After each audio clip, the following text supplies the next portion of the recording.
नमस्कार, आदाब। Crime petrol dial 100 में आप सबका स्वागत है। कहते हैं कि अभाव में खुशहाली के सपने जरूर देखने चाहिए। संघर्ष आसान हो जाता है और रिश्तों का ताना बाना इस तरह बुनना चाहिए कि हम एक दूसरे की उम्मीदों पर हमेशा खरे उतरे। लेकिन अगर संघर्ष जीवन भर का हो और सपने हकीकत से दूर होने लगे तो क्या फिर भी हमें अपने सबसे करीबी रिश्तों का दामन पकड़े रहना चाहिए?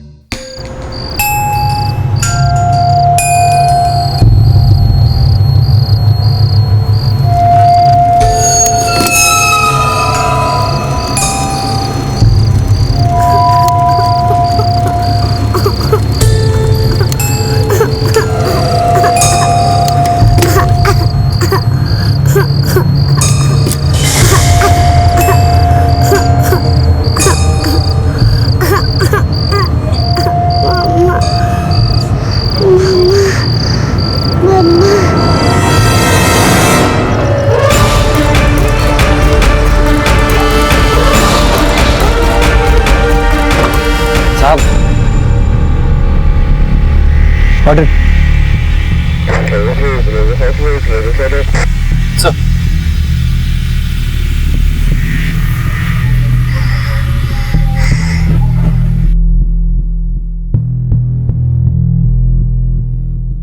बेटा चोट लगी आपको?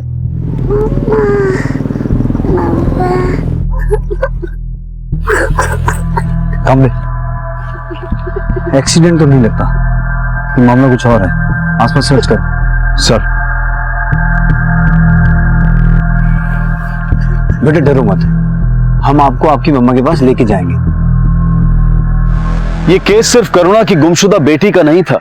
क्राइम के कई और एंगल इस केस से जुड़ने वाले थे जिनका संबंध करुणा से ही था।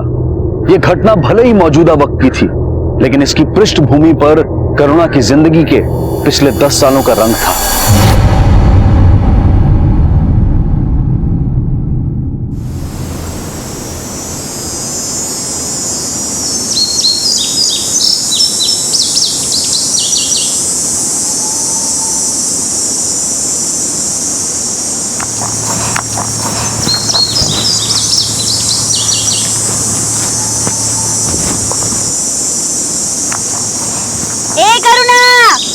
करुणा 2 मिनट में आई माँ। मेटा हूं ना, चूल्हे से रोटी उतरी नहीं कि लेकर गुल। यहाँ खाने के लाले पड़े हुए हैं, लेकिन पता नहीं किस जानवर का पेट भरने के लिए गई है।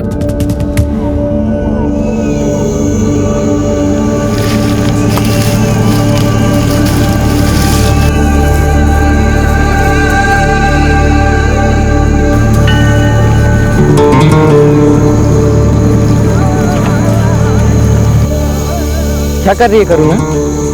दादा मैंने ना रोटी बोई है और थोड़े दिनों में रोटी का झाड़ भी उग जाएगा, तो उसमें बहुत सारी रोटी होगी। फिर ना माँ दुखी और ना पापा, हम पेट भर के खाएंगे और सोएंगे। इतना भी भोलापन अच्छा नहीं होता करुणा। क्या हुआ दादा, मैंने कुछ गलत बोला क्या? भूखा इंसान ना अक्सर ऐसी गलती कर बैठता है। भूख इंसान से कुछ भी करवा सकती है, लेकिन अगर भूख पैसों की हो तो पेट कभी नहीं भरता। अभाव में खुशहाली के सपने देखना कोई बुरी बात नहीं, लेकिन हालात सुधारने के लिए बुरे बन जाना यह गलत है। करुणा का बचपन सही और गलत के ऐसे कई सवालों की भेंट चढ़ने वाला था, जिसका असर उसकी जिंदगी पर 10 साल के बाद भी ज्यों का त्यों था। लेकिन इस असर का करुणा की बेटी पर क्या असर पड़ रहा था, इसका खुलासा होना अभी बाकी था।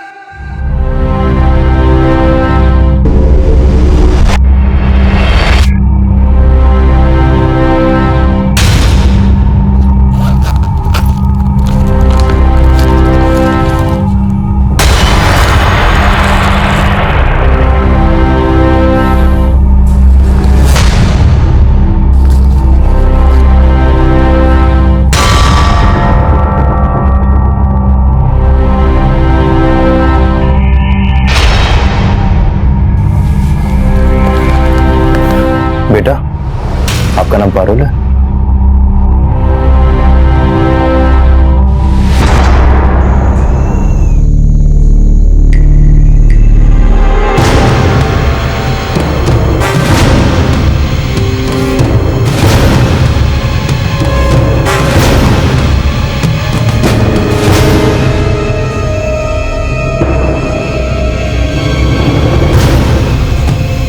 बच्चा है। क्या हुआ दादा? दादा क्या हुआ? अरे भवेक, भवेक, कहाँ मर गया कमीने? अरे क्या हुआ? क्यों अपनी औलाद को गाली दे रहे हो? आधे घंटे से खेत में खड़ा हूँ, प्रैक्टिस लिए क्यों नहीं भेजा उसको? बड़ा उससे फुटबॉल प्रैक्टिस करा के उसका फुटबॉल का खिलाड़ी बनाओगे। अब पहले तो कुछ कर नहीं पाए, उसके लिए क्या बाहर तोड़ोगे? साली, कितनी बार बोला तेरे को वैसे जबान नहीं लड़ाने का? अपने परिवार के लिए 2 वक्त की रोटी नहीं कमा सकते और आकर जमींदारों जैसी। नहीं दादा, मुझसे नहीं होगा। करुणा भूल जा, मैं तेरा दादा, फिर सब होगा। नहीं नहीं दादा, मुझसे नहीं होगा। नहीं अभागत, मेरे पापा ने मुझे फुटबॉलर बनने के लिए प्रोत्साहित नहीं किया, लेकिन मैं अपने बच्चे को फुटबॉलर बनाना चाहता हूँ। और तू माँ की ये भी नहीं चाहती कि तेरे बेटे का देश भर में नाम हो? जो खुद ही अभागा हो, वो किसी की किस्मत क्या बदलेगा? कुछ नहीं बदलने वाला। तू हमें जिंदगी भर ऐसे ही भूखा मारेगा। मेरी टांग तोड़ दे करुणा, मार मुझे, मार करुणा, मार मुझे, हो जाएगा तुझसे, मार। मुझसे नहीं होगा करुणा, दादा, हो जाएगा तुझसे, मैं मार नहीं मुझे। कर सकती। मेरी टांग नहीं तोड़ दे। दादा, अगर तू मुझे नहीं मारेगा मैं ट्रेन के आगे अपनी जान दे दूंगा। मार मुझे करुणा, मार मार मुझे, मार मुझे करुणा, मेरी टांग तोड़ दे। सर, बच्ची के बैग से ऐसा कोई लीड नहीं मिला जिससे पता चल सके कि वो कहाँ रहती है, और ना ही उसको कोई चोट लगी है। सिर्फ उसके कपड़ों में खून लगा था सर। अगर वो खून उस बच्ची का नहीं है तो उसके कपड़ों में कैसे आया? कहीं ऐसा तो नहीं कामले, जहां वो बच्ची मिली थी उसके आसपास कोई कांड हुआ हो? सर, कहीं ऐसा तो नहीं कि वो ब्लड उसकी माँ का हो? हाँ बोल छिड़के।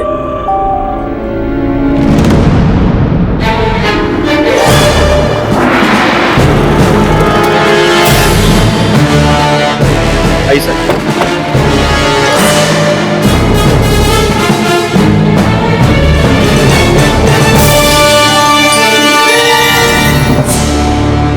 सर ये तो किन्नर लग रहा है। ये जगह उस जगह से ज्यादा दूर नहीं है जहां वो बच्ची मिली थी। मुझे लगता है इसकी मौत और बच्ची में कोई ना कोई लिंक तो है। इसकी बॉडी पोस्टमार्टम में भिजवाओ और पता करो कि जो ब्लड बच्ची के कपड़ों में मिला था वो इसके ब्लड से मैच करता है क्या? सर, जो ब्लड बच्ची के कपड़ों से मिला वो उस किन्नर के ब्लड सैंपल से मैच करता है। मतलब हमारा अंदाजा सही था, उस किन्नर का बच्ची की गुमशुदगी से कोई ना कोई लिंक जरूर है। बेटा आपने इसको देखा है, पहचानते हो आप इसे?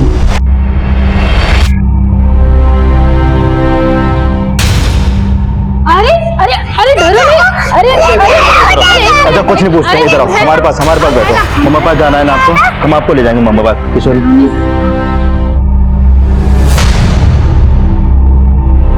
सर, वो बच्ची किन्नर का फोटो देखकर बहुत डर गई थी। उससे तो लगता है कि वो उसे पहचानती है। सर, कहीं ऐसा तो नहीं कि वो किन्नर उस बच्ची को किडनैप करके कहीं भाग रहा हो? अगर वो किन्नर बच्ची को किडनैप करके ले जा रहा था तो उसका मर्डर कैसे हुआ? किसने किया? नहीं कामले, ये चक्कर कुछ और है। पता करो उस बच्ची की कहीं कोई मिसिंग कंप्लेंट दर्ज हुई है और उस किन्नर की आइडेंटिटी पता करो, वसई के आसपास जहां ये किन्नर समुदाय रहते हैं। मुझे लगता है हमें क्राइम सीन को एक बार फिर से स्कैन करना चाहिए। पॉसिबिलिटी है कि मर्डर उसी एरिया में हुआ है। दादा आराम से, आराम से दादा।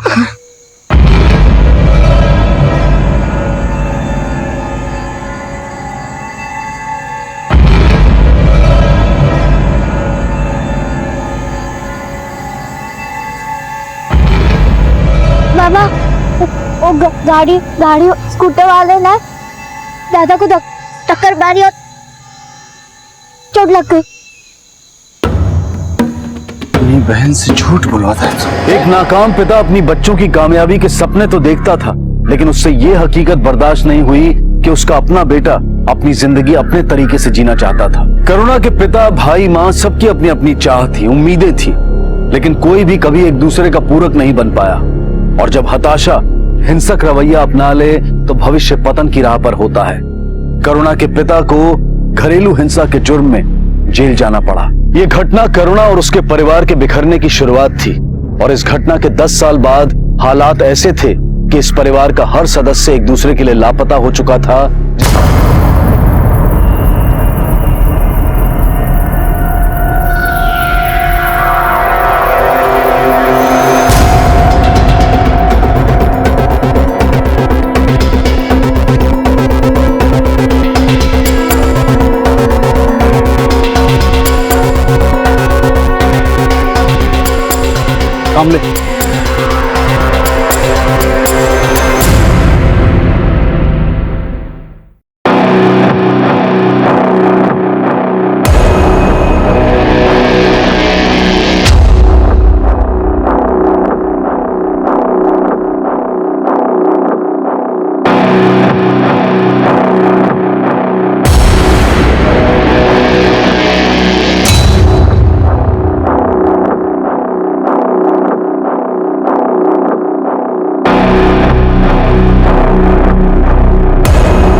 लगता है उस किन्नर को यहीं मारा गया होगा।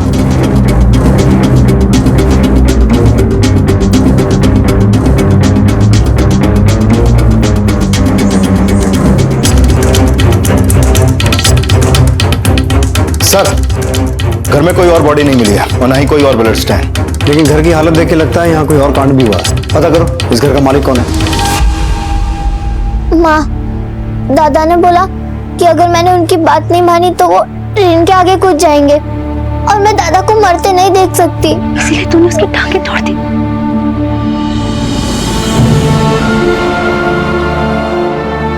तूने उसकी टांगों के साथ साथ हमारी किस्मत भी फोड़ दी। अरे तेरा बाबा जैसा भी था, उसकी कमाई से कम हमारा पेट तो भर रहा था। और मैं क्या करूंगी, कैसे घर चलाऊंगी? माँ, मत रोना।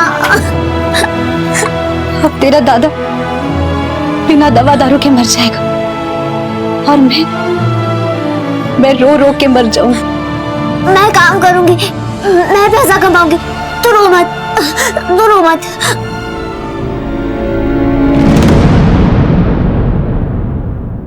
सर, ना तो मैं इस किन्नर को जानता हूं ना ही इस बच्ची को। फिर इस बच्ची की मां को मैं कैसे जानूंगा? मेरा घर पिछले 5 साल से बंद है। मुझे नहीं पता वहां कौन आया और क्यों, क्योंकि सर मैं तो अंधेरी में रहता हूं। प्रताप जी, हमसे कुछ छुपा तो नहीं रहे ना? सर, मैं आपसे कुछ नहीं छुपा रहा हूं। ठीक है, आप जा सकते हैं। इसका बयान क्रॉस वेरीफाई करो। हो सकता है ये उस किन्नर, बच्ची और बच्ची की मां करुणा सबको जानता। सर,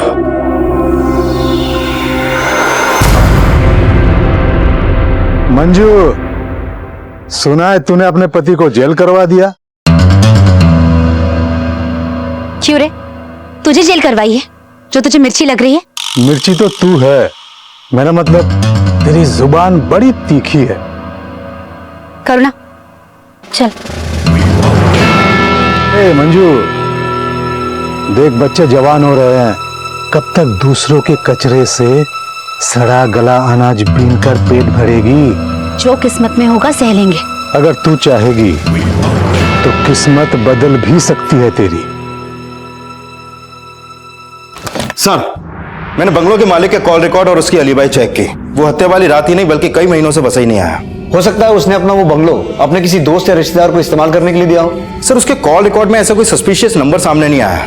वो एक रेपुटेड बिजनेसमैन है, ज्यादातर इंडिया से बाहर रहता है और उसका बैकग्राउंड भी काफी क्लीन है। सर, अगर उसका बैकग्राउंड क्लीन है तो ऐसा कौन हो सकता है जो उसके घर को क्राइम के लिए इस्तेमाल करे? अच्छा कामले, बच्ची की माँ और किन्नर की पहचान की कोई लीड मिली? नहीं सर, न उस बच्ची की कोई मिसिंग कंप्लेंट है और न ही उस किन्नर की। लेकिन आसपास के किन्नरों से पूछताछ चल रही है, शायद कोई लीड मिले। एक तरफ पुलिस पिछले दिनों हुई सभी मिसिंग कंप्लेंट्स को स्कैन कर रही थी, पारुल की मां करुणा को आइडेंटिफाई करने की कोशिश कर रही थी, और दूसरी तरफ उस किन्नर की पहचान के प्रयास भी जारी थे कि तभी उस किन्नर से जुड़ी एक जानकारी सामने आई। नहीं साहब, ये हमारे इलाके का तो नहीं है साहब, लेकिन इसको 2-3 दिन पहले मैंने यहाँ ही देखा था। यार खाली 10 रुपए तो मांग रही, सलमान की तरह बॉडी है और 10 रुपया भी नहीं दे रहा है। दादा, हाँ? बंगला नंबर 27 मेहता वाला किधर पड़ेगा? वो उधर। और ये बच्ची भी थी क्या इसके साथ? नहीं साहब, इसके साथ कोई भी नहीं था। अगर ये किन्नर मेहता विला का एड्रेस पूछ रहा था तो इसका मतलब ये हुआ कि ये वहां अपनी मर्जी से गया था। लेकिन इसका कत्ल भी मेहता विला में ही हुआ और इसका खून बच्ची के कपड़ों में मिला। अगर बच्ची वहां थी तो क्या उस वक्त उसकी मां भी वहां थी? और अगर नहीं तो अभी तक उसकी मां ने अपनी बच्ची की मिसिंग कंप्लेंट क्यों नहीं लिखवाई? कामले, उस रात मेहता विला में जो भी हुआ उसकी इकलौती विटनेस ही बच्ची है। हमें किसी भी तरह इस बच्ची को कॉन्फिडेंस में लेना होगा, क्योंकि इस बच्ची का बयान ही हमें इस केस में कोई ना कोई लीड देगा।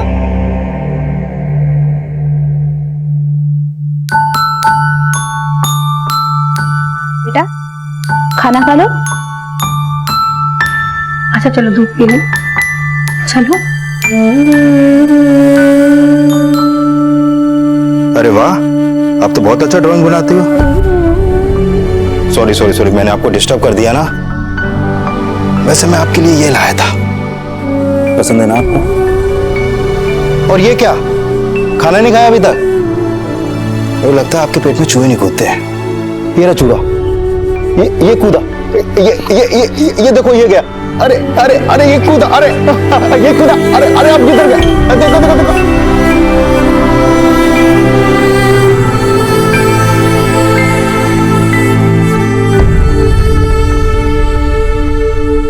अपनी फोटो की भी गाड़ रही है, ऊपर से अपना नाक भी पकौड़ा बना दिया। ऐसे क्यों देख रही है? दादा मैं आपसे नाराज हूँ। क्यों? आपको मुझसे अपनी टांग नहीं तुड़वानी चाहिए थी। करुणा, बाबा ने मुझे इतना दौड़ाते थे, मेरे पेट में दर्द हो जाता था। और तुझे पता है, ये जो फुटबॉलर लोग होते हैं ना, इनको कितना अच्छा अच्छा खाने को मिलता है। दूध, दही, मक्खन, घी। और बाबा मुझे पता क्या खिलाते थे? मूढ़ी। और वैसे भी ना मुझे ना फुटबॉलर बनना ही नहीं। तो फिर दादा आप क्या बनोगे? Film star. अरे वाह दादा, सच? हाँ। अच्छा मैं तुझे फिल्म स्टार की तरह डांस करके दिखाऊं? हाँ। ये देख।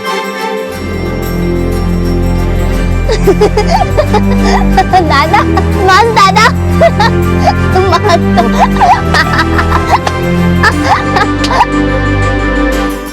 वाह, हालात मैयत मनाने वाले और तुम दोनों यहाँ नाच रहे हो। ये ले, ये ट्यूबवेल वाले अंकल को देकर आ, 500 रुपए देंगे, लेकर आना। 500 रुपए? इसके कोई 20-25 रुपए नहीं देगा।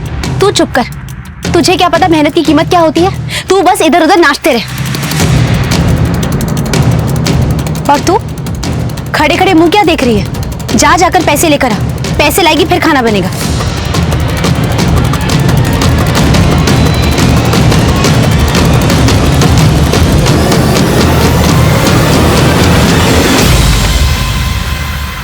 क्या बात है बेटा, आपने तो 2 दिन में इतने सारे स्केच बना दिए।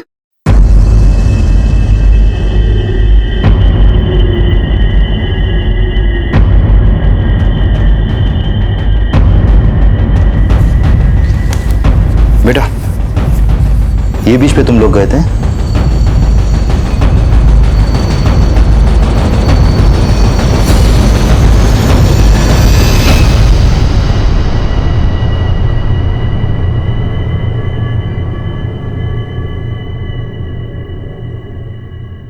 अरे आ गई तू?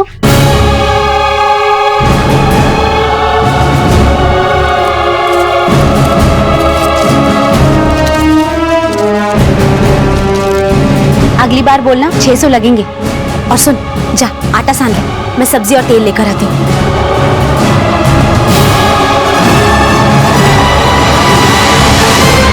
करुणा देख, मैंने तेरा चेहरा सुधार दी।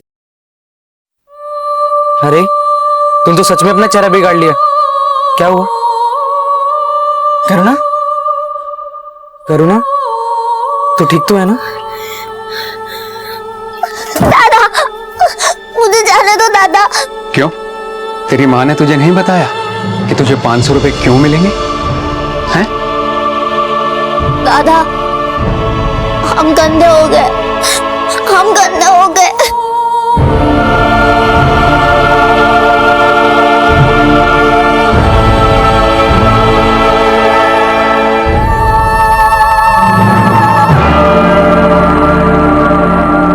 माँ तो अपना पेट काट कर भी बच्चों का पेट भरने वाली होती है, तो फिर भूख इतनी सस्ती कैसे हो सकती है कि ममता ही बिक जाए? अपने बच्चों के लिए बड़े से बड़ा बलिदान देने वाली माँ अगर अपने ही बच्चों की बलि चढ़ाने पर उतारू हो जाए, तो मजबूरी की कोई भी वजह माँ और ममता के कद से बड़ी नहीं हो सकती।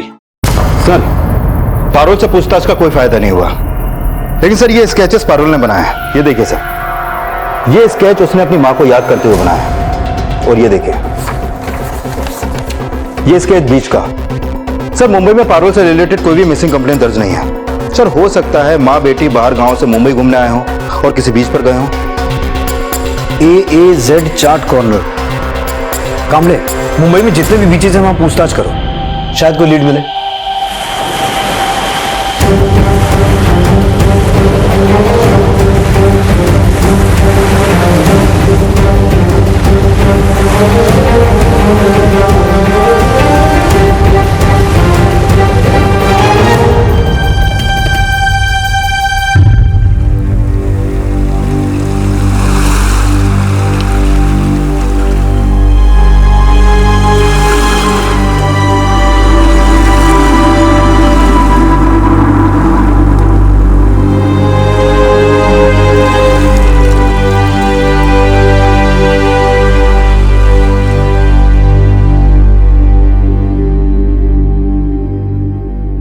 साहब इस बच्ची और इसकी माँ ने यहाँ पे चाट खाई थी साहब।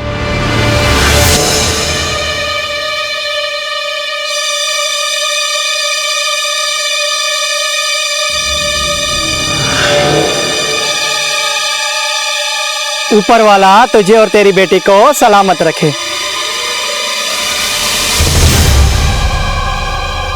साहब उस औरत ने बाकी किन्नरों को पैसे दिए थे और यहाँ पर भेल भी खिलाई थी साहब। उन किन्नरों में से ये भी एक थी? साहब इतना तो मुझे याद नहीं है, लेकिन उसकी माँ और उस बच्ची को मैं अच्छी तरह से देखा था साहब। उसकी माँ का स्केच बनवा सकते हो तुम? जी साहब। सर, करुणा और उसकी बेटी के साथ कुछ किन्नर भी बीच में देखे गए थे, लेकिन उस किन्नर का फोटो आइडेंटिफाई नहीं हुआ जिसका मर्डर मेहताबिला में हुआ था।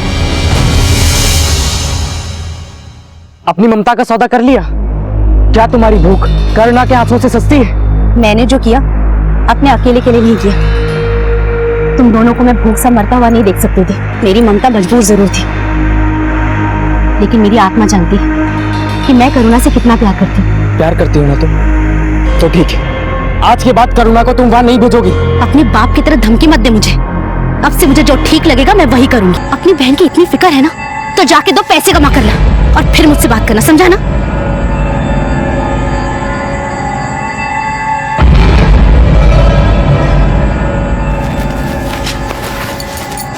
क्यों रे? तूने तो कहा था कि तू मेरी हर बात मानेगी, फिर अपने दादा के सामने अपना दुखड़ा क्यों रोया?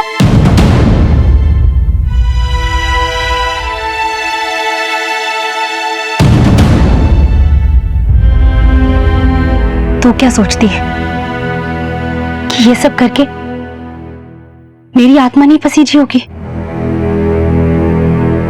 लेकिन मैंने अपने आंसू पी लिए और तुझे भी अपने आंसू पीने होंगे। और अगर तेरे मन में कोई और बात है तो बोल दे, मैं मान लूंगी कि बेटे और पति की तरह तूने भी मुझे पराया कर दिया।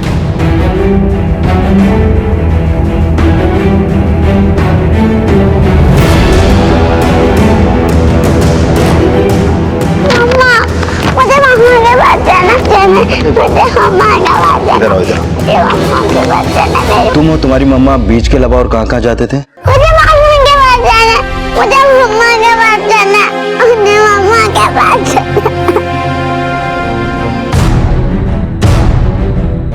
करुणा और उसकी बेटी 7 दिसंबर की शाम 5 बजे गुराई बीच पे थे और उसी रात लगभग 7 बजे इस किन्नर को वसई में मेहता विला का एड्रेस पूछते हुए देखा गया और मेहता विला में ही इसका मर्डर हुआ। और उसी रात करुणा की बच्ची पारुल वसई एरिया में ही हमें मिली और उसके कपड़ों पर इस किन्नर का खून था, लेकिन इसकी मां नहीं थी। इन सभी घटनाओं का आपस में कोई ना कोई लिंक तो जरूर है जिसकी कड़ियां हमें जोड़नी है, और इन कड़ियों को जोड़ने के लिए करुणा का मिलना बहुत जरूरी है। गोराई बीच से वसई जाने के लिए मीरा भाईंदर होते हुए वेस्टर्न एक्सप्रेस हाईवे से भी जाया जा सकता है, या फिर गोराई से बोरीवली या फिर भाईंदर स्टेशन होते हुए ट्रेन के थ्रू भी जा सकते हैं। पता लगाने की कोशिश करो कि करुणा की बेटी गोराई से वसई कैसे पहुंचे। वो अपनी मां के साथ ही थी या कहानी कुछ और है? सर,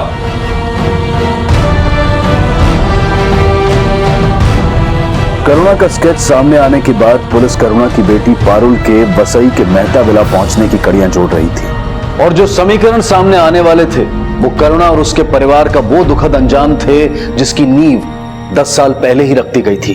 रोटी और पैसों का पेड़ उगाने के सपने देखने वाले बच्चों ने क्या तब इस आने वाली हकीकत की कल्पना भी की होगी? अपने बाप की तरह धमकी मत दे मुझे। अब से मुझे जो ठीक लगेगा मैं वही करूंगी, और तुझे भी अपने आंसू पीने होंगे। और अगर तेरे मन में कोई और बात है तो बोल दे, मैं मान लूंगी कि बेटे और पति की तरह तूने भी मुझे पराया कर दिया।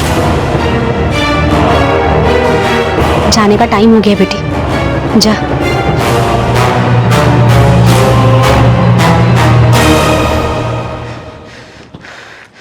मैं करुणा के साथ कुछ गलत नहीं होने दूंगा, भले ही मां से नाता तोड़ना पड़े।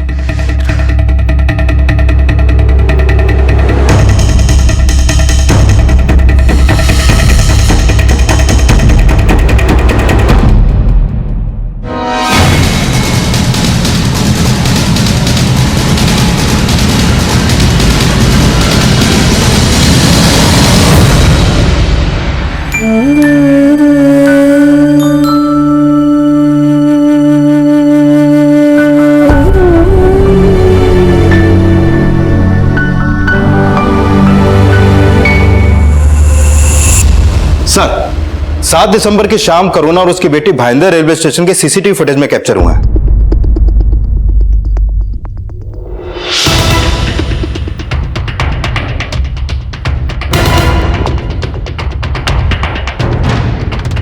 करुणा ने भाईंदर से वसई का टिकट निकाला और 6:45 बजे उन दोनों को वसई रेलवे स्टेशन से बाहर निकलते हुए देखा गया। मेहता विला के आसपास दोबारा पूछताछ करो। करुणा की बेटी को तो किसी ने आइडेंटिफाई नहीं किया। हो सकता है करुणा को पहचानने वाला कोई ना कोई सामने आए। सर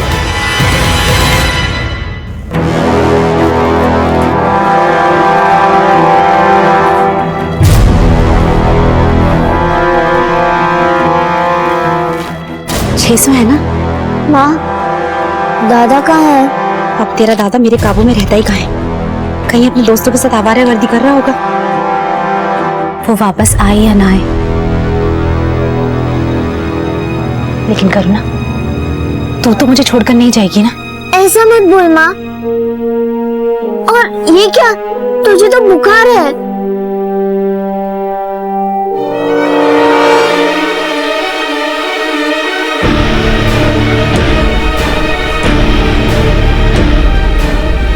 मर्द कभी औरतों की कदर नहीं करते।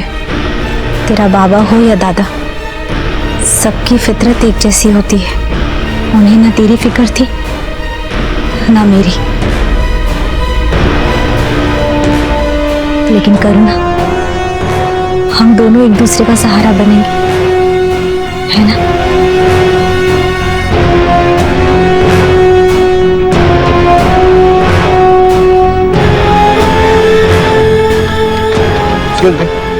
इसको देखा तुमने?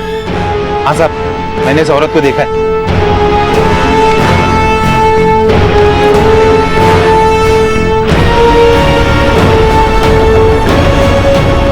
साहब, मुझे इस औरत का चेहरा याद, क्योंकि हमारी भाषा में किसी से फोन पे बात कर रही थी साहब। मैं मुंबई में हूँ। अच्छा ठीक है, मैं 2 घंटे में तुम्हारे पास आती हूँ और पारुल मेरे साथ में है। हाँ ठीक है, আমি 2 ঘন্টা পরে তোমার কাছে আসবো। हाँ ठीक है। फिर साहब वो अपनी बच्ची को यहाँ छोड़ के चली गई। बोली मैं थोड़ी देर में आऊंगी और बच्ची को लेके जाऊंगी। दादा শোনো না, আমি মেয়েকে এখানেই ছেড়ে যাচ্ছি। आधे घंटे में आके ले जाऊंगी। आप प्लीज इसको देख लेना ना एक बारी। कोई बात नहीं, आप जाइए। अच्छा बेटा, मैं थोड़ी देर में आती हूँ। आप यहाँ से कहीं मत जाना, ठीक है? ठीक है मम्मी। साहब थोड़ी देर के बाद मैं पास की फैक्ट्री में चाय लेके गया। बेटा मैं चाय दे गया था और यहीं बैठना है। और जब वापस लौट के आया तो सब बच्ची नहीं थी। मुझे ऐसा लगा कि वो आई होगी और अपने बच्ची को लेके गई होगी। साहब वो तुम्हारे उधर की थी तो कुछ बताया उसने? कहाँ की रहने वाली है, कहाँ से आई है? साहब इतना बात नहीं हुआ। यहाँ से कहाँ का जाने का बोल के गई थी? मेहता विला? साहब कुछ बोला नहीं उसने, बस इतना बोला कि मैं थोड़ी देर में आऊंगी और बच्ची को लेके जाऊंगी। उस वक्त इसे देखा था यहाँ?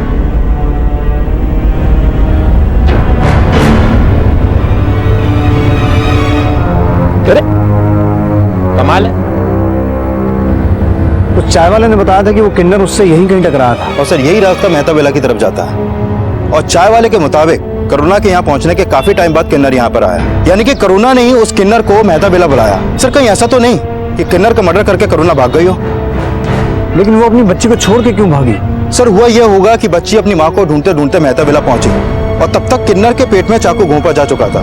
इस घर के मालिक का कहना था कि ये घर सालों से बंद था, कोई यहाँ जबरदस्ती ताला तोड़ के आया। लेकिन अगर करुणा यहाँ पहले आई थी तो उस अकेली औरत ने ताला कैसे तोड़ा होगा?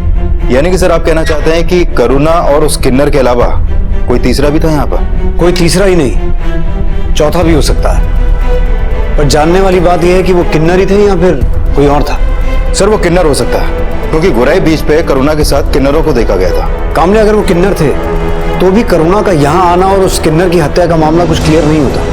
और अगर वो कोई मर्द थे तो भी किन्नर की हत्या के बाद करुणा का अचानक गायब हो जाना, ये कहानी कुछ क्लियर नहीं होती। इस केस की कोई भी थ्योरी बनाने से पहले हमें करुणा के चरित्र को समझना होगा और इसकी कोई ना कोई लीड हमें उसकी बच्ची पारुल से ही मिल सकती है। उस चाय वाले ने कहा था कि उसने करुणा को फोन पे बांग्ला में बात करते हुए सुना था। अगर बच्ची से बांग्ला में बात की जाए तो शायद उसका कोई ना कोई बयान सामने आए।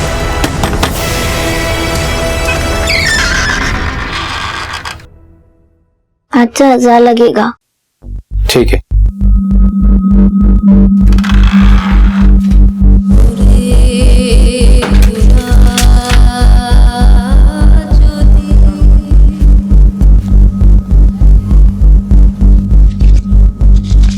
माँ, दादा है? नहीं,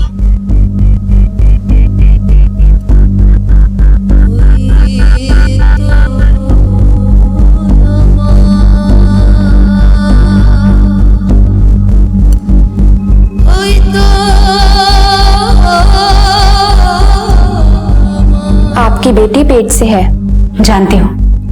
बच्चा गिरा दो।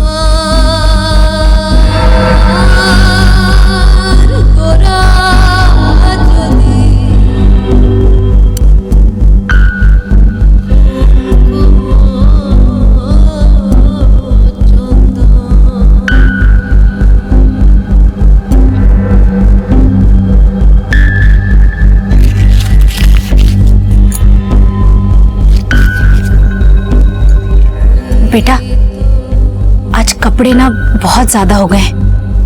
मेरी कमर में बहुत दर्द है, उठा बैठा भी नहीं जा रहा है। तू धो देगी कपड़े? लेकिन करुणा जो कर रही थी उसे बलिदान नहीं, अंधकार कहा जा सकता था, जिसमें उसका वर्तमान ही नहीं भविष्य भी डूब रहा था। 10 साल बाद क्या करुणा अपनी उसी तकदीर का बोझ उठा रही थी या फिर अपनी कोई और तकदीर लिखने जा रही थी? पुलिस के लिए करुणा अब सिर्फ एक गुमशुदा मां नहीं थी, बल्कि उसे एक फरार अपराधी भी समझा जा रहा था। अब सवाल करुणा की ममता पर भी उठ रहे थे। क्या करुणा एक अपराधी थी या फिर एक पीड़ित? अच्छा बेटा, ये बताओ तुम्हार बाड़ी कोथाय, तुम कहाँ रहती हो? हमार दवारी खूब सुंदर। अरे वाह, तुम्हार बाड़ी खूब सुंदर।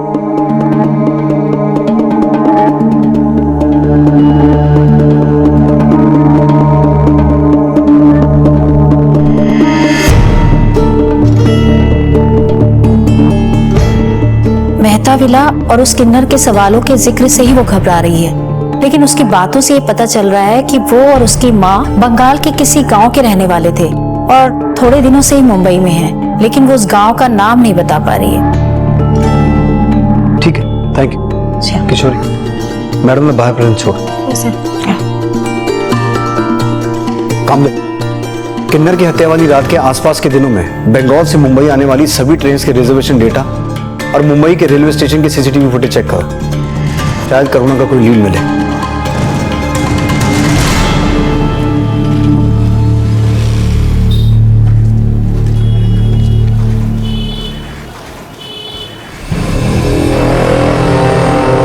दादा, दादा,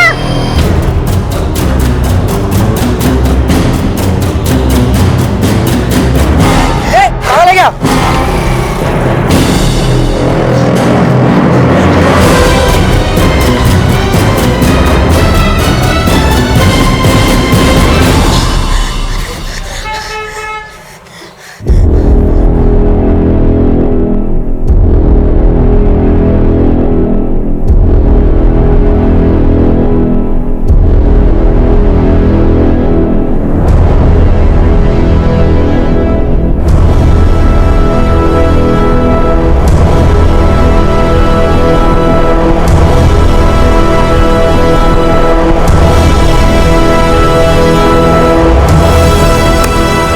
सर 7 दिसंबर की सुबह ये किन्नर गुवाहाटी एक्सप्रेस से कुल्ला स्टेशन पे उतरा था, लेकिन सर वेस्ट बंगाल से आने वाली ट्रेन के रिजर्वेशन डेटा में करुणा का कोई क्लू नहीं मिला।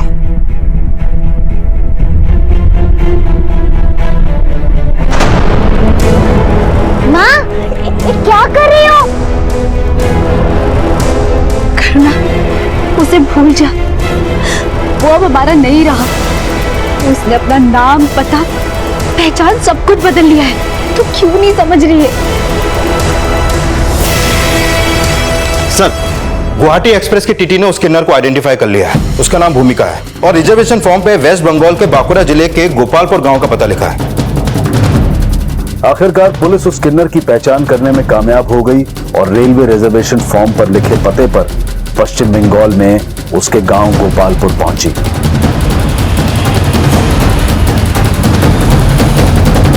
भूमिका यहीं रहती थी? भूमिका?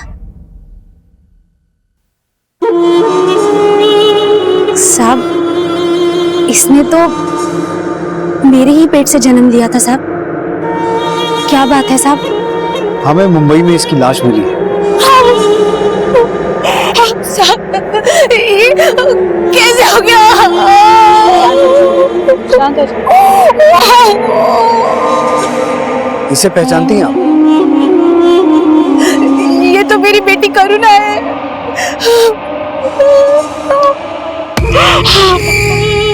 किशोरी,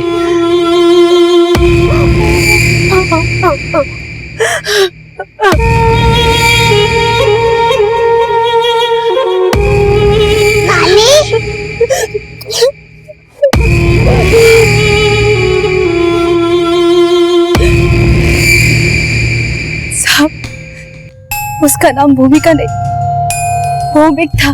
भौमिक बचपन से ही किन्नर था? नहीं साहब, लेकिन एक दिन अचानक घर से भाग गया। बाद में पता चला कि किन्नरों की बस्ती में रह रहा है। और करुणा, अगर उसने आपसे कोई संपर्क नहीं किया तो इस छोटी सी बच्ची को अनजान शहर में छोड़ के कहाँ गायब हो गई हो? साहब, करुणा ने भी मुझे पराया कर दिया। बेटा, पति, बेटी सब मुझे अकेला छोड़कर अपनी दुनिया में मस्त हो गए। किसी को मेरी कोई फिक्र नहीं।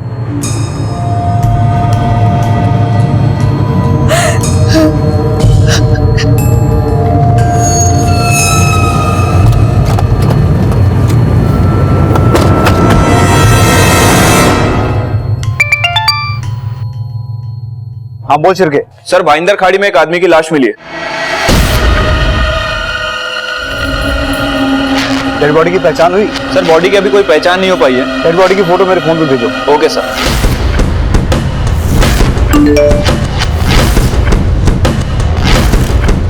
एक और मर्डर, करुणा से लिंक। सर, क्या इस आदमी के मर्डर में भी करुणा का हाथ तो नहीं? करुणा का गायब होना सवाल तो कई खड़े कर रहा है।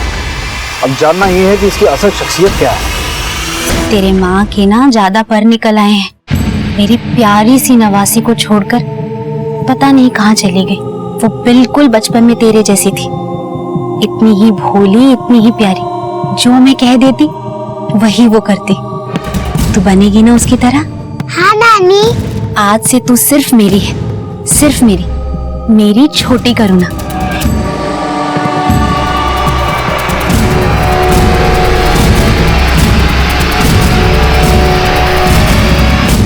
किसी का चेहरा देखकर उसकी शख्सियत का अंदाजा नहीं लगाया जा सकता, क्योंकि इंसान का चेहरा भले ही वही रहे, लेकिन उसके हाव भाव, उसकी सोच समझ, उसका नजरिया हमेशा बदलता रहता है। लेकिन करुणा के भाई ने तो अपना नाम और अपनी पहचान भी बदल ली थी।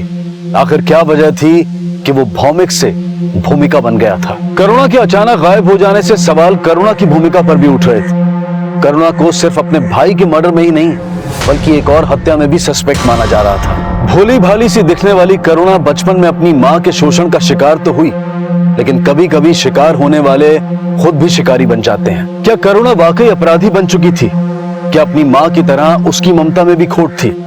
ऐसे कई और सवाल पुलिस की आगे की इन्वेस्टिगेशन की दिशा तय करने वाले थे, जिनके चौंका देने वाले पहलुओं के साथ हम आपके सामने हाजिर होंगे कल रात 10 बजे इस केस के दूसरे और आखिरी भाग में। अब मैं अनूप सोनी आपसे विदा लेता हूं, फिर मुलाकात होगी। तब तक अपना और अपने परिवार का ख्याल रखें और देखते रहें क्राइम पेट्रोल डायल 100। सबक एक को सीख हम सबको। जय हिंद। नमस्कार, आदाब। क्राइम पेट्रोल डायल 100 में आप सबका स्वागत है।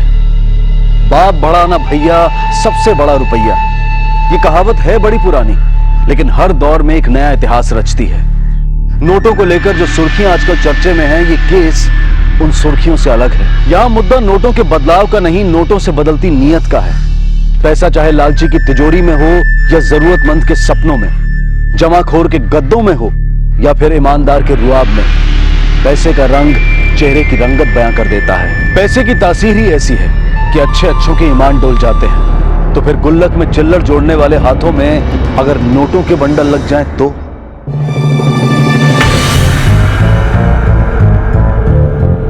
मैं धारक को 500 रुपए अदा करने का वचन देता हूँ।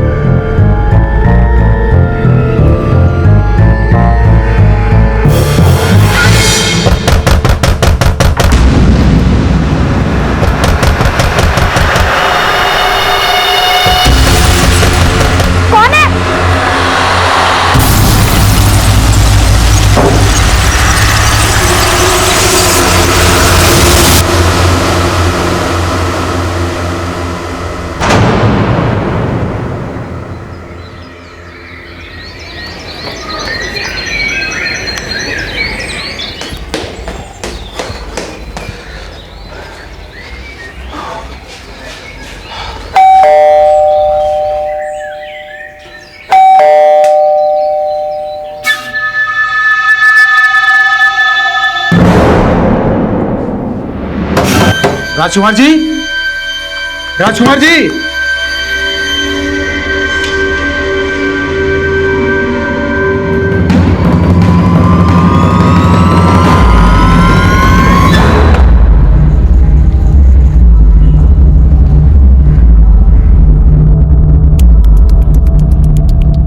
सर सर आइए सर, मैंने ही फोन किया था आपको।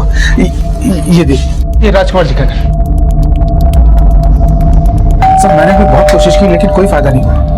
दरवाजा खटखटाया, डोरबेल बजाई लेकिन दरवाजा खुले ही नहीं। लेकिन अब राजकुमार जी से मिलने क्यों आए थे? सर हम लोग रोज मॉर्निंग वॉक पर निकलते हैं। एक्चुअली मैं सर बाजू वाली विंग में ही रहता हूँ। लेकिन ऐसा भी तो हो सकता है कि राजकुमार जी कहीं बाहर गए होंगे। नहीं नहीं सर, पिछले 10 साल से लगातार हम लोग मॉर्निंग वॉक पे जा रहे हैं और राजकुमार जी ने आज तक एक भी मॉर्निंग वॉक मिस नहीं की।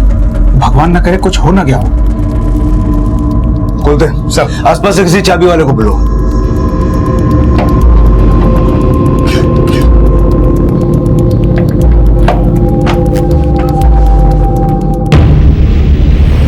ऐसा लगता है जहर खाया है। खाया है या किसी ने खिलाया है? सारा घर छान मारो, हो सकता है ये सुसाइड नहीं मर्डर केस हो।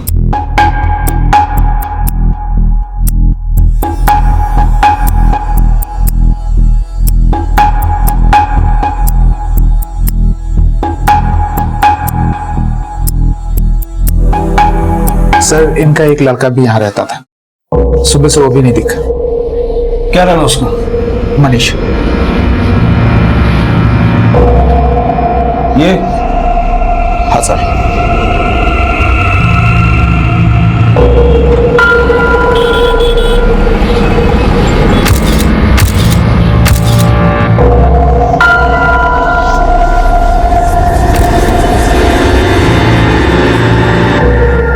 आपको क्या लगता है इन्होंने आत्महत्या क्यों की होगी? मुझे नहीं लगता सर, राजकुमार जी या उनकी पत्नी आत्महत्या कर सकते हैं। फिर जहर किसने दिया होगा?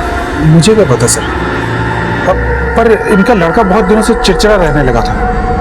क्यों? सर वो 3-4 साल से उसको स्किन डिजीज हो गई थी, उसके चेहरे पे सफेद दाग आ गए थे जो जा ही नहीं रहे थे।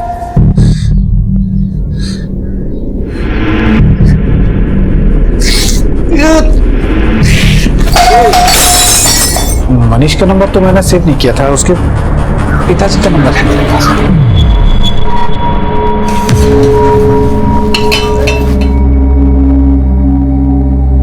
ये ले, खा ले। माँ मटर दो ना। हाँ 1 मिनट। मेरी बात ध्यान से सुन, मैंने किसी की चवन्नी नहीं देनी जो मैं किसी से डरूंगा, समझा? दामले को बोल दे 2% कायदे का कमीशन है, इससे 1 पैसा कम नहीं लूंगा। बिजनेस करना है करे, वरना जाए भाड़ में। रुक, मैं तेरे को बाद में फोन करता हूं। हाँ, और खिलाओ और खिलाओ, मक्खन खिला खिलाकर इसको अपने जैसा बना दो।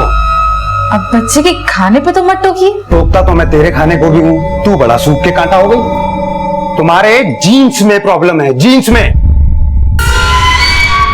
साला जिंदगी डामाडोल, माँ गोल बेटा ढोल। ये तूने बैग आगे क्यों पकड़ रखा है?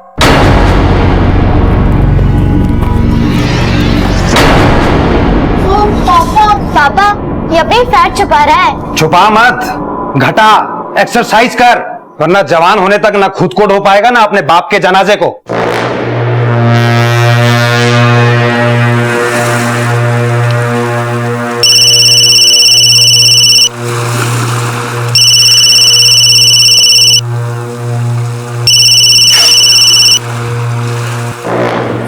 हेलो, मनीष तेंदुलकर जी। पुलिस इंस्पेक्टर सेवक मोहित है। काशी मेरा पुलिस स्टेशन देखा है ना, वहां आ जाओ। कितनी देर में पहुंचोगे? पर सर मुझे पता है तुम मुंबई में ही हो, कहीं से भी आओगे तो 2 घंटे से ज्यादा वक्त नहीं लगेगा। लवकर ही।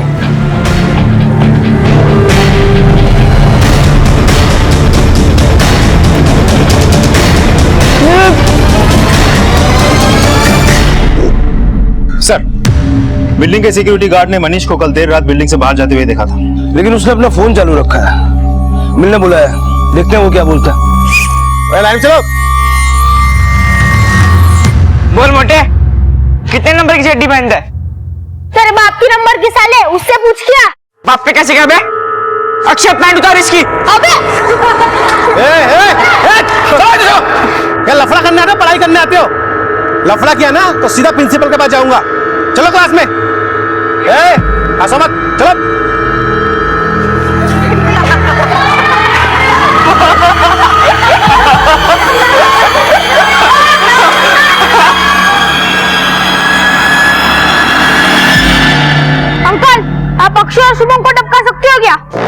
क्या बोला? टपका नहीं सकते तो सारों की हड्डियां तोड़ दो। बेटा मेरा काम है ना सीटी बजाना। अगर मैंने किसी स्टूडेंट को बजाया ना तो प्रिंसिपल मुझे बजा देगा। जा अपनी क्लास में। 2000 है, मेरा काम कर दो, 2000 और दूंगा।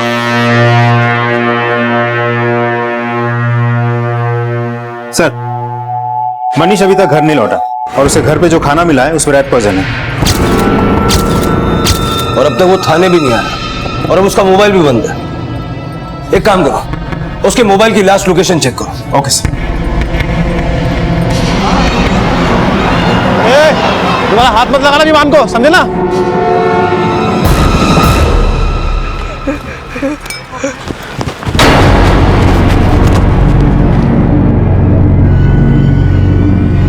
ओके सर, मनीष के फोन की लास्ट लोकेशन गोराई की थी।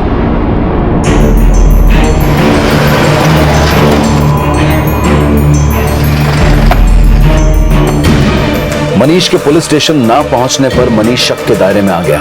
पुलिस मनीष के फोन की लास्ट लोकेशन से उस तक पहुंचने की लीड तलाशने लगी और कुछ देर की कोशिश के बाद मनीष की तलाश खत्म हो गई।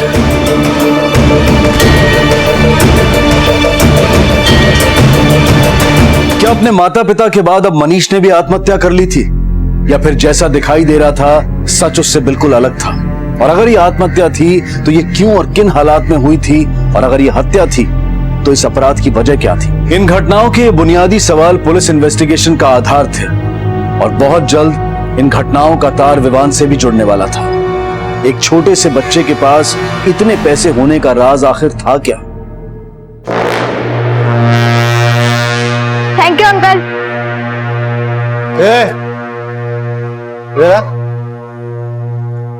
थैंक यू ठीक है, ये पैसा लेके कहां से आता है? आप आम खाओ ना अंकल, फुटलियां क्यों गिनते हो? सर, मनीष और उसके पेरेंट्स की पोस्टमार्टम रिपोर्ट, तीनों मौत की वजह जहर है। मनीष के पिता के खाने में जहर था और मां के पानी में जहर था और मनीष ने खुद जहर खाया है। बोलते हैं मनीष के सुसाइड की पॉसिबिलिटी ज्यादा साफ है, लेकिन उसके पेरेंट्स के सुसाइड की पॉसिबिलिटी में अभी क्लैरिटी जरा कम है। हो सकता है किसी ने पर्पसली उनके खाने में जहर मिलाया हो।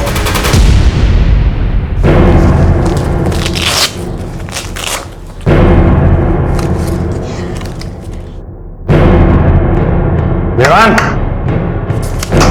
विमान दरवाजा खोल। विमान, विमान, विमान, विमान, विमान, दरवाजा क्यों लॉक किया? तो पापा मैं सो गया था पापा। सच बता, क्या कर रहा था? मैं सच बोल रहा हूँ पापा, मैं सो रहा था। बैग दिखा दे। बैग क्यों पकड़ रहा है? छुपा रहा है ना? स्कूल की डायरी छुपा रहा है? डायरी दिखाता हूँ।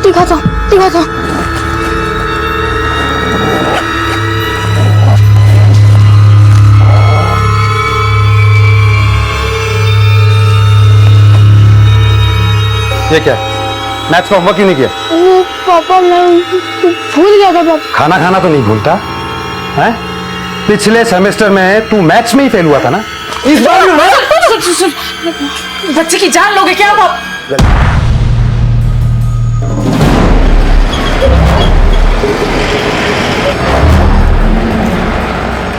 सर, इनके घर की चाबी किसी और के पास थी ये तो मैं कह नहीं सकता, लेकिन मनीष के मम्मी पापा तो ज्यादातर घर पे ही रहते थे। सर, टेंडुलकर साहब के घर पे तो बहुत कम ही विजिटर्स आते थे, लेकिन हाँ, कुछ दिन पहले एक लड़की उनसे मिलने के लिए आई थी। ओ मैडम, साइन कीजिए यहाँ पर।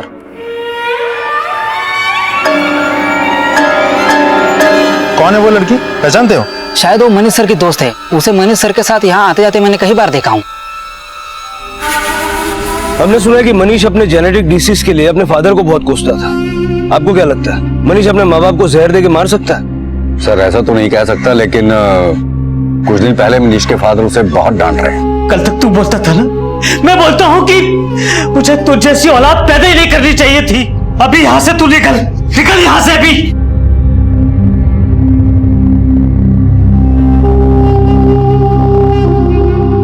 कब की बात है ये? पक्का तो नहीं बता सकता सर, लेकिन शायद मनीष के माता पिता की मौत के 1-2 दिन पहले की बात है। ओए राहुल, हाँ सुना, तू मेरा होमवर्क करेगा? अबे मैं क्यों करूं? ये 500 रुपए, बोल करता ही है, बोल दो रवि को। ठीक है यार, कर दूंगा। सर, मनीष और उसके फादर के बैंक अकाउंट में ज्यादा पैसे नहीं थे।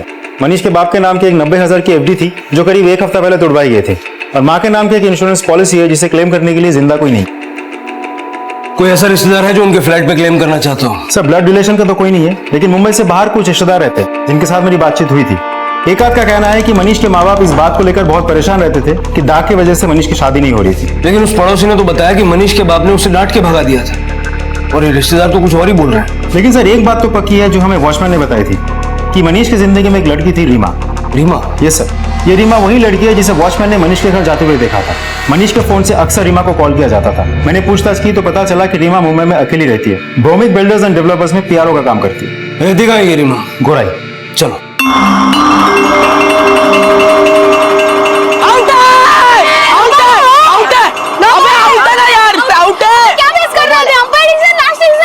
क्या चीटिंग करता है यार? क्या चीटिंग कर रहा है? अंपायर भी चिढ़ता है। जाने दे, चल। ये ले यार, तेरे पास तो बड़े पैसे, टीचर को रिश्वत दे दे, पास कर देगी। उसकी जरूरत नहीं पड़ेगी। ये असली है कि नकली है? तुझे नकली दूंगा। चल। जी रीमा त्रिवेदी? हाँ, मैं ही हूँ रीमा। आपके दोस्त मनीष और उसके परिवार के बारे में कुछ बात करनी। कैसी बात सर? आपको पता नहीं, मनीष और उसके पेरेंट्स अब इस दुनिया में नहीं रहे। व्हाट? मनीष से आपकी फोन पे बात होती थी, उसके घर भी आना जाना था। क्या आपने वाकई ये जानने की कोशिश नहीं की कि आपका दोस्त किस हाल में है? सर, हम नॉर्मल फ्रेंड्स थे और मनीष के पेरेंट्स के साथ भी मेरा फॉर्मल रिलेशन था। लेकिन आपकी और मनीष की दोस्ती तो काफी पुरानी थी ना। 5 साल आप लोग कॉलेज में साथ थे, उसके बाद भी आप लोग टच में थे। सर, हम कॉलेज में साथ जरूर थे, लेकिन अभी 3 महीने पहले ही वापस टच में आए।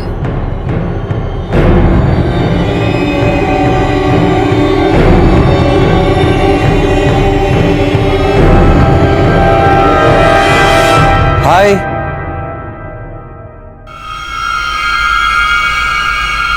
पहचाना नहीं? Manish, Gargi college. Oh Manish, I am so sorry, तुम काफी बदल गए हो। बैठो। Thank you. सो वैसे मेरे कुछ कजिन्स आने वाले हैं, पर जब तक वो नहीं आते, यू कैन सिट। एक्चुअली मुझे भी कुछ काम है, मुझे देर हो रही है, मैं निकलता हूँ। Okay.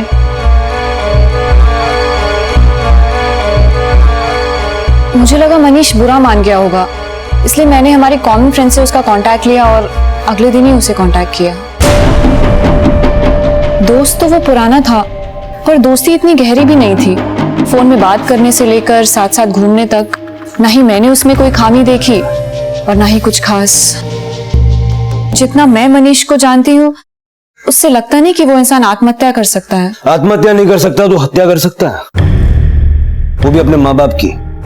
I don't know sir, और मैं उसके बारे में उतना भी गेस नहीं कर पाई हूँ जितना आप लोग एक्सपेक्ट कर रहे हैं।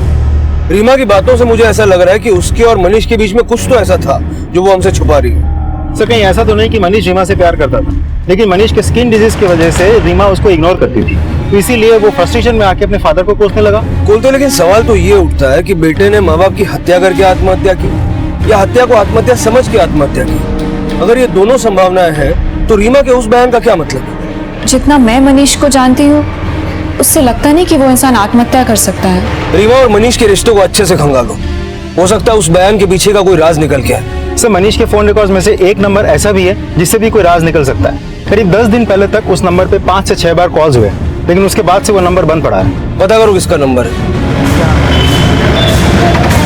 बस भैया, अब नहीं। अरे खा लेना यार। नहीं यार, तो उसी के नाम को और एक खा ले, और भूल मत, 500 रुपए बाकी है भैया के पास मेरे। खा ले खा ले। ना बाबा। और खाए तो पेट से वड़े निकलेंगे।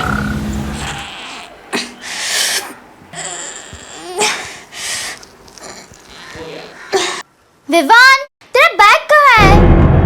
मुझे तेरा बैग चाहिए, मैं ज्योमेट्री बॉक्स ले रही हूँ। हाँ रुक, आ रहा हूँ।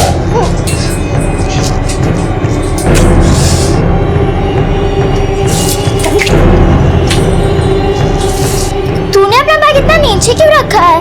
आ रहा हूँ, रुक जा, मैं ज्योमेट्री बॉक्स ले रही हूँ। जिस तरह विवान उन पैसों को अपने परिवार की नजरों से बचा रहा था, उससे ये साफ था कि ये पैसे किसी अपराध से जुड़े थे। पर वो अपराध क्या था, उसमें विवान की क्या भागीदारी थी, और ये पैसे विवान तक कैसे और किसके जरिए पहुंचे थे। कहते हैं कि जब कोई अच्छा इत्तेफाक बुरे हादसे की शक्ल ले ले तो गुड लक को भी बैड लक समझकर कोसा जाता है। मनीष और विवान भी ऐसे ही एक इत्तेफाक का शिकार थे। लेकिन क्या था ये इत्तेफाक? क्या ये इत्तेफाक उस शख्स से भी जुड़ा था जिसके नंबर से मनीष के फोन पर कुछ गिने चुने कॉल्स भी आए थे?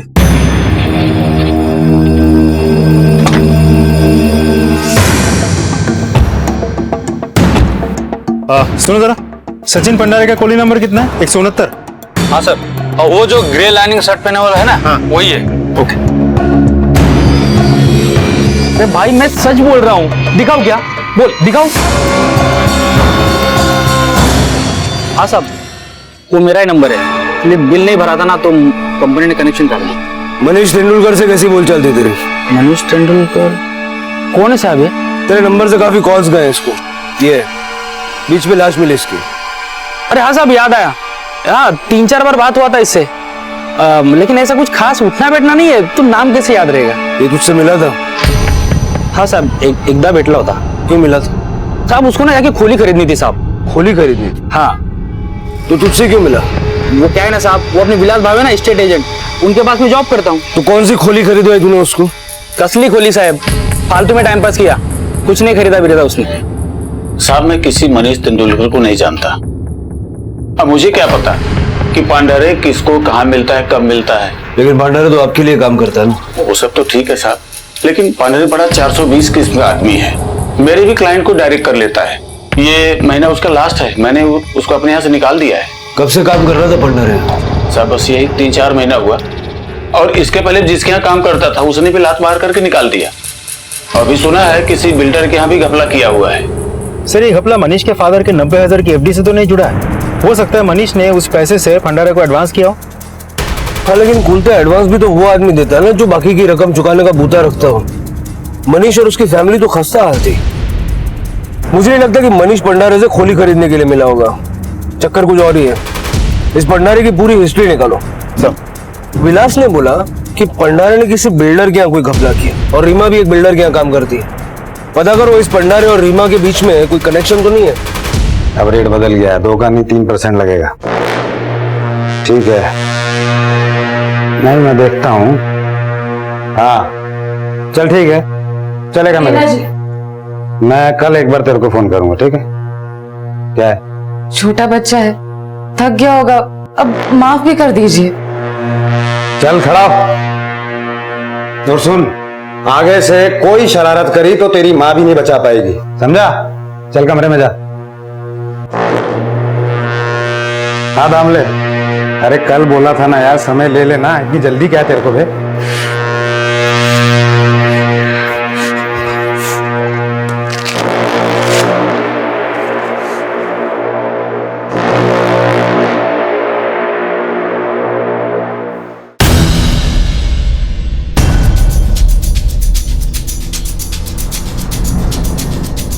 मेरी बाप और मेरी बहन को टपका दो। किसी ने सुन लिया तो मेरी वाट लग जाएगी। सुन, टपकाऊंगा नहीं, शुभम और अक्षय की तरह दोनों के हाथ पैर तोड़ दूंगा। और इतने पैसों से कुछ नहीं होने वाला। 25,000 और चाहिए? ठीक है, दे दूंगा। दे दूंगा नहीं, पूरे 25,000 रुपए एडवांस देंगे ना, तभी काम होएगा, समझा? चल निकल।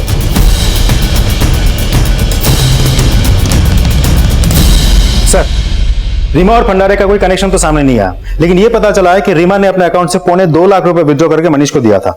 CCTV footage.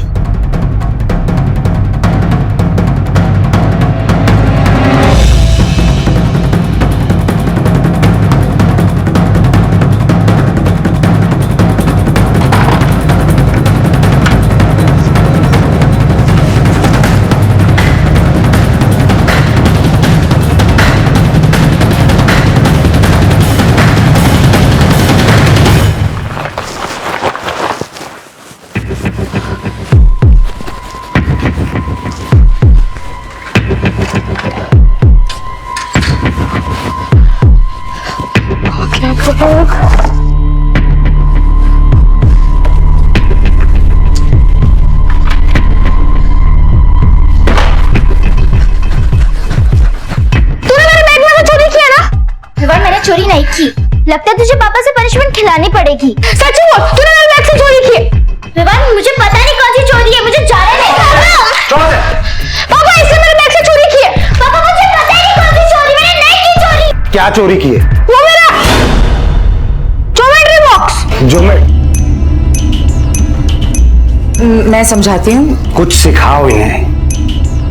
तू जा शूज पहन, नया ज्योमेट्री बॉक्स आ जाएगा। हाँ, रीमा, अगर वो पैसे तुमने मनीष को उधार नहीं दिए तो फिर दिए क्यों? रीमा, चुप रहने से कोई फायदा नहीं है। अगर कोई क्राइम किया है तो कबूल करने में तुम्हारी भलाई है। सर, मैंने कुछ नहीं किया, बल्कि क्राइम तो मेरे साथ हुआ है। मतलब कैसा क्राइम?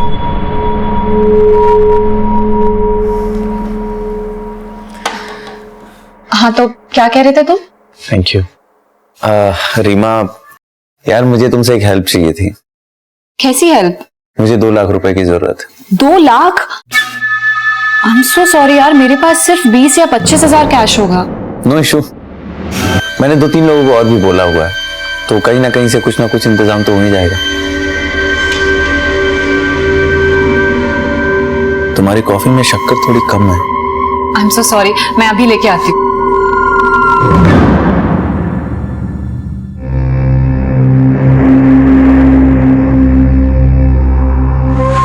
पता नहीं कब उसने मेरी कॉफी में बेहोशी की दवा मिला दी, और जब मुझे होश आया तब मुझे उसकी इंटेंशंस का पता लगा।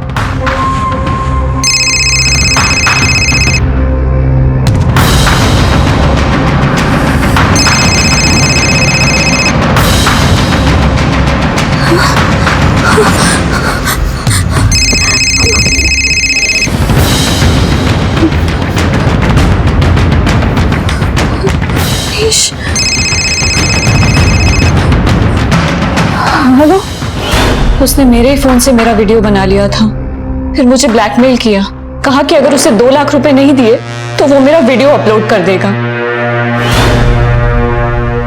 मुझे अपना सारा कैश, अकाउंट्स के सारे पैसे उसे देने पड़े। वो वीडियो कहाँ है? वो वीडियो तो मैंने डिलीट कर दिया। पहले मुझे लगा था कि मुझे उसके खिलाफ FIR करनी चाहिए, फिर मैं डर गई, लेकिन मैंने उसके मम्मी पापा को सब बता दिया, क्योंकि मुझे डर था कि वो मुझे फिर से ब्लैकमेल करेगा। पता मेरे पैसे कहाँ हैं? पैसे? कैसे पैसे? अरे वही पैसे जो मेरे बैग में थे। अच्छा, पापा के सामने तो तूने ज्योमेट्री बॉक्स का इल्जाम डाला था ना, और अब पैसे पैसे क्या कर रहा है? सच बता, मेरे पैसे कहाँ हैं? विवान, मुझे नहीं पता। अच्छा, ऐसे नहीं मारेगी ना? बता वरना सर फोड़ दूंगा तेरा। विवान, मुझे नहीं पता। नहीं पता? विवान! लेकिन मनीष की ऐसी क्या मजबूरी रही होगी जो वो इन पैसों से दूर करना चाहता हो? कहीं ऐसा तो नहीं कि इन पैसों का कनेक्शन भंडारे के साथ है?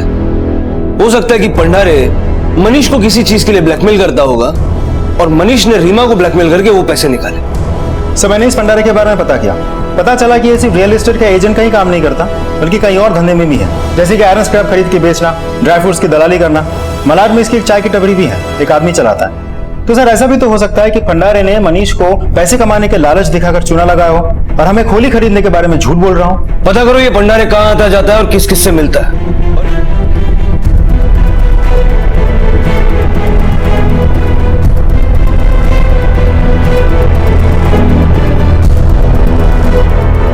पुलिस सचिन भंडारे और मनीष तेंदुलकर के उस कनेक्शन का पता लगाने में जुटी थी जिसका ताल्लुक उन पैसों से था जो मनीष ने रीमा को ब्लैकमेल करके हासिल किए थे। लेकिन मनीष के सामने ऐसी क्या परिस्थिति खड़ी हुई कि जिसने सभ्य से दिखने वाले लड़के को ऐसा अपराध करने के लिए उकसाया? भूल चाहे जानबूझकर हो या अनजाने में, उस भूल का भुगतान इंसान को करना ही पड़ता है। और विवान से हो रही मासूम भूलों की नियति भी मनीष और उसके परिवार जितना बेरहम परिणाम सामने लाने वाली थी।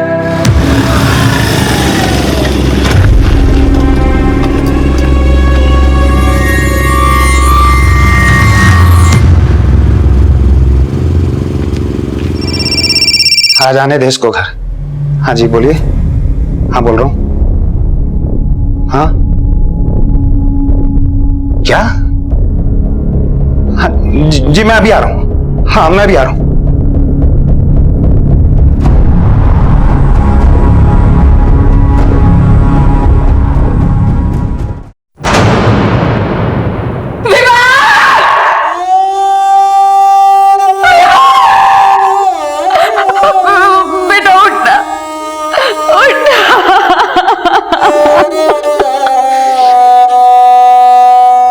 आखिरी बार कब देखा था आपने विवान को? स्कूल जाते वक्त आखिरी बार देखा था सर।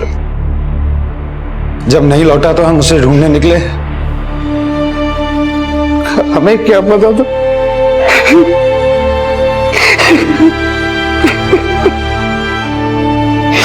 सर अब यह साफ हो गया कि पंडारे ने मनीष को क्यों और कैसे चुना लगाया है।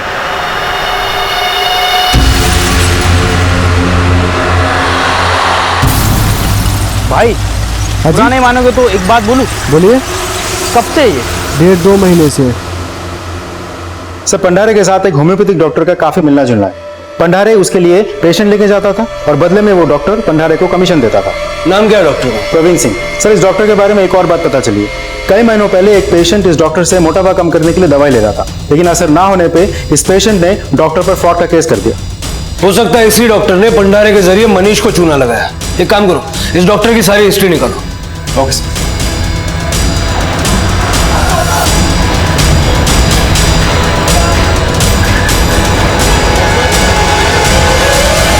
हाँ सर, ये बात सच है। विवान के मोटापे के कारण कुछ स्टूडेंट्स उसके साथ मस्ती मजाक किया करते थे।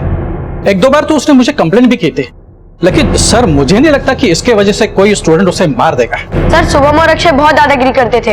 एक बार तो उन लोगों ने विवान का पैंट भी खोल दिया था सर, यहीं पे खोला था सर। शुभम और अक्षय? नहीं सर, हमने विवान को कभी नहीं पीटा, बल्कि उसने हमें एक आदमी से पिटवा दिया। क्या? हाँ सर, हम स्कूल से घर जा रहे थे, तभी एक आदमी हमारे सामने आके खड़ा हो गया। तुम्हें क्या लगता है कौन हो सकता है वो? विवान का कोई रिश्तेदार, उसका भाई, या फिर उसका कोई दोस्त? नो सर, कोई दोस्त तो नहीं हो सकता, क्योंकि वो बहुत बड़ा लंबा चौड़ा आदमी था। लंबा चौड़ा आदमी? और हाँ सर, कुछ दिन पहले मैंने विवान को हमारे स्कूल के सिक्योरिटी गार्ड से बात करते हुए देखा, कॉरिडोर में। मैंने कहा ना, मैंने मन बदल दिया। मुझे मेरे 2000 रुपए दो, मैंने प्लेन कैंसिल कर दी। मुझे 2000 रुपए दो। सुनिए तो मेरी वाट लग जाएगी। सुन, डील तूने कैंसिल की है, इसलिए मैं तुझे एक पैसा वापस दे दूंगा।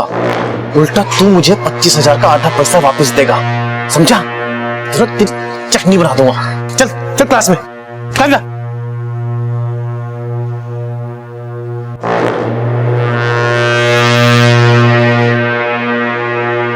थैंक यू बेटा।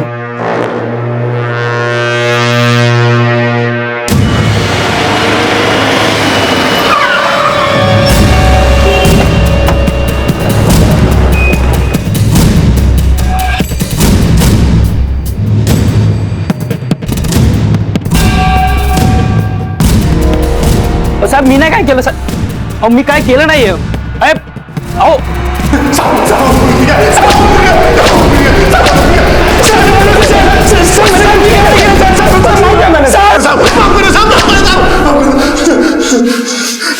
साहब अपने विवान को नहीं मारा सर, विवान ने अपन को पैसा दिया था अक्षय और शुभम को पीटने के वास्ते साहब। आयशा साहब अपने विवान को नहीं मारा साहब। विवान तुमको 25,000 रुपए क्यों देगा?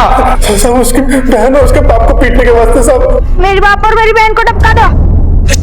झूठ बोलता है, एक बच्चा तुमको अपने बहन और बाप को मारने के लिए पैसा देगा? सही बोल रहा हूँ साहब। उसकी बहन और उसका बाप उसको बहुत ज्यादा परेशान करते हैं साहब। साहब उसने तो उनको बोला था कि मैं उन दोनों को टपका दूं, लेकिन साहब नहीं साहब, अपन सब आप उसे हाथ पर तोड़ सकता है, इसके अलावा कुछ नहीं कर सकता। मैं मनीष के बाप से कभी नहीं मिला था, सिर्फ एक बार मनीष से मिला था साहब। कब मिला था? यही कोई 20-22 दिन पहले मेरी चाय की टपरी पे आया था वो। मैंने मनीष को डॉक्टर प्रवीण सिंह के बारे में बताया था और अगले दिन मैं खुद लेके गया क्लिनिक में। कब से है? लगभग 3 साल से। 3 साल से है तो ठीक होने में 3 महीने तो लगेंगे। दवा और परहेज बराबर करना होगा। वो तो ठीक है, लेकिन आपकी फीस कितनी होगी? फीस नहीं, 3 महीने की दवा एक साथ दूंगा, 2.5 लाख लगेंगे। 2.5 लाख? 2.5 लाख तो बहुत ज्यादा है। शरीर से जरूरी कोई चीज नहीं होती।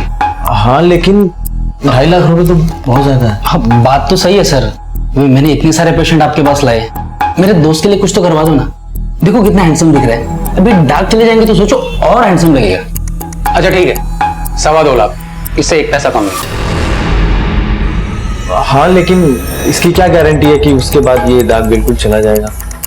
मैंने हजारों पेशेंट्स ठीक किए, आप चाहो तो इनमें से किसी से भी बात करके देख लो।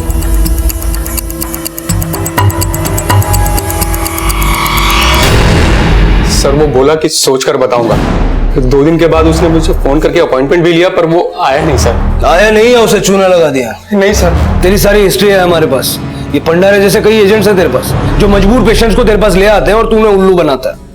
मनीष जैसे को कितने को चूना लगाया? मैंने उससे कोई चूना नहीं लगाया, सच कहता हूँ साहब, वो मेरे पास आया ही नहीं। ये बात सच है साहब, मैंने भी उसको उस दिन फोन किया था तो मुझे बोला कि बाइक से आ रहा था तो पैसों से भरा बंडल कहीं गिर गया उसका। गिर गया या रास्ते में कहीं लूट लिया? विश्वास टवा साहब खरा बोलते हैं, वो ऐसे ही बोला कि बैग गिर गया। जब तक ये दोनों पूरा सच ना बताएं इनको तोड़ते रहो। सर मैं आपसे कह रहा हूँ वो गार्ड झूठ बोल रहा है। आप ही सोचिए विवान के पास इतने पैसे आएंगे कहां से? विवान ने उस गार्ड को ही नहीं बल्कि उसके कुछ दोस्तों को भी 500-500 के नोट ऐसे ही दे दिए थे। व्हाट? और हमें यह भी पता चला है कि आपने विवान को टॉर्चर भी किया था। सर बाप हूं उसका, कभी कभी डांट दिया करता था, इसका मतलब यह थोड़ी है कि मैं उससे प्यार नहीं करता था। प्यार करते थे तो फिर ऐसा क्या हो गया था जिसकी वजह से विवान ने उस सिक्योरिटी गार्ड से आपको मरवाने के लिए कहा था? मुझको मरवाने? क्या बात कर रहे हैं सर?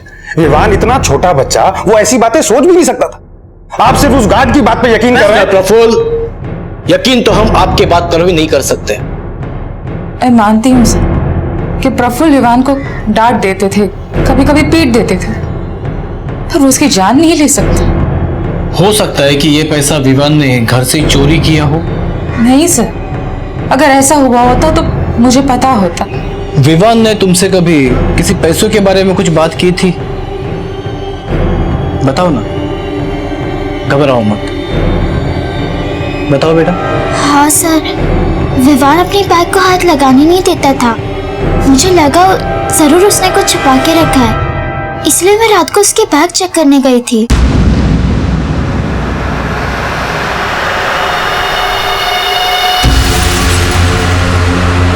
तो आपने वो पैसे विवान को दे दिए?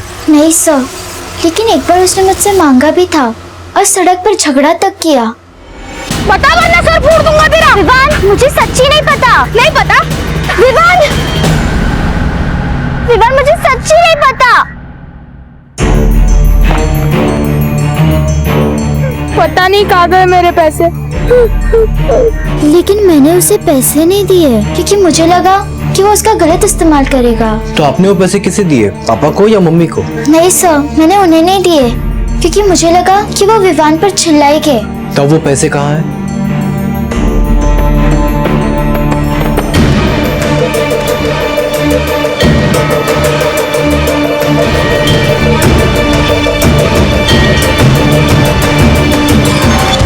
इन नोटों की गड्डियों में एक गड्डी नए नोटों की भी है। पता लगवाओ कि ये नोट आखिर किस बैंक से किसको इशू किए गए थे। इससे हमें यह पता चलेगा कि ये नोट आखिर है किसके। विवान की माँ, पापा और बहन, इन सब के बारे में पड़ोसियों से पूछताछ करो। इनके कॉल रिकॉर्ड भी निकलवाओ। और सबसे इंपॉर्टेंट चीज, विवान की जहाँ पे मौत हुई थी उस लोकेशन के आसपास के सभी सीसीटीवी फुटेज निकलवाओ। सर दोनों को बहुत तोड़ा, लेकिन बोल रहे हैं कि मनीष से वो पैसा गिर गया था। सर, मैंने नए नोटों के नंबर को ट्रेस किया तो पता चला वो नए नोट इंडियन बैंक के गोराई ब्रांच से निकाले गए हैं और अकाउंट होल्डर का नाम रीमा त्रिवेदी है। रीमा त्रिवेदी?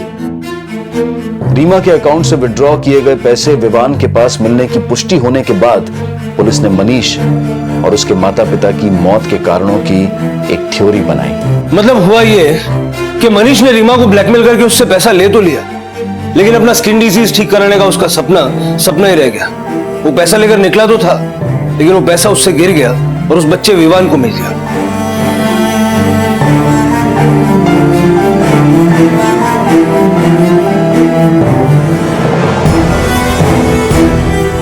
मनीष के माँ बाप अपने बेटे की इस हरकत से न सिर्फ शर्मिंदा हुए बल्कि काफी गुस्सा भी।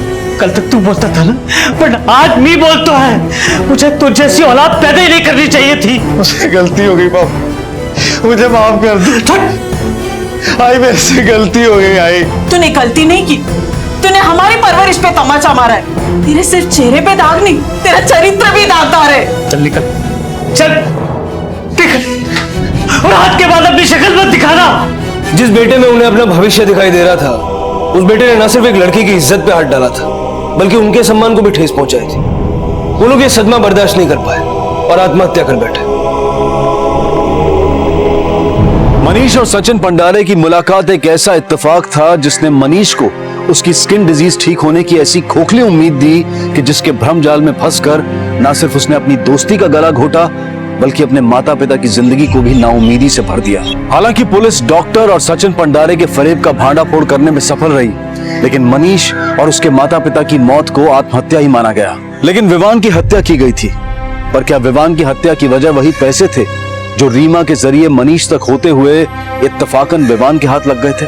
सर, मैंने विवान के फादर की फोन लोकेशन चेक की तो पता चला विवान की हत्या वाले दिन उसके फादर का फोन उसी एरिया में काफी देर तक एक्टिव था जहां विवान की लाश मिली।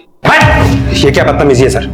मैं आपसे कितनी बार कह चुका हूं, मैं उस एरिया में गया जरूर था, पर मैं वहां विवान को ढूंढ रहा था। मैं तो उस गली में गया भी नहीं जहां उसकी लाश मिली है। अच्छा,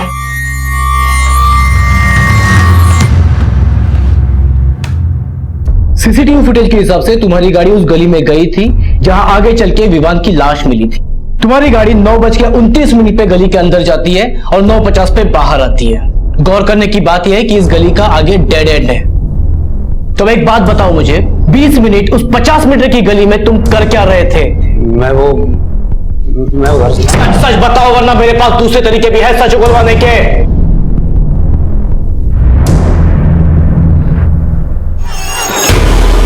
क्या कर रहे हैं? बोल। तुझे ढूंढ ढूंढ के पागल हो गया हूँ। क्या कर रहा है? पापा, मैंने चोरी नहीं की। पापा, मुझे वो पैसे रास्ते से मिले थे। पापा, कौन से पैसे? सर, विवान को लगा कि सृष्टि ने मुझे सब कुछ बता दिया है, पर ऐसा था नहीं। मेरे पूछने पर उसने मुझे सब कुछ बता दिया, ये भी कि वो उस गार्ड से मुझे पिटवाना चाहता था। पापा, मैंने आपको मारने की सुपारी भी दी थी। सर, मैं विवान को मारना नहीं चाहता था, बिल्कुल नहीं सर। गुस्से में हो गया, गुस्से में, और अपने क्राइम को एक्सेप्ट करने की हिम्मत भी नहीं थी मुझ में। अब जेल में बैठ के अपने गुस्से को काबू करना।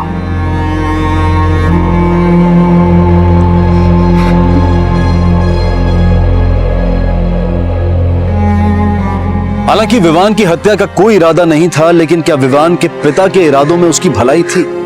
विवान के मोटापे का मजाक सिर्फ बाहर वाले ही नहीं, बल्कि विवान के पिता और बहन भी उड़ाते थे। मासूम जज्बात जब अपनों की अवहेलना का शिकार होते हैं तो उनके भटकने की संभावना बढ़ जाती है, जो उन्हें अपराध की राह पर ले जा सकती है। मनीष के माता पिता ने मनीष के ठीक होने की उम्मीदों को हमेशा जिंदा रखना चाहा, लेकिन मनीष की हताशा उस पर इतनी हावी हो चुकी थी कि वो अपने आप को अपराध के रास्ते पर जाने से रोक नहीं पाया। हालांकि इंसान को अपने हालात का बोझ खुद ही उठाना होता है, लेकिन ऐसी गलती करने से हमेशा बचे जो दूसरों की उम्मीदों को और हमारे ज़मीर को मार दे।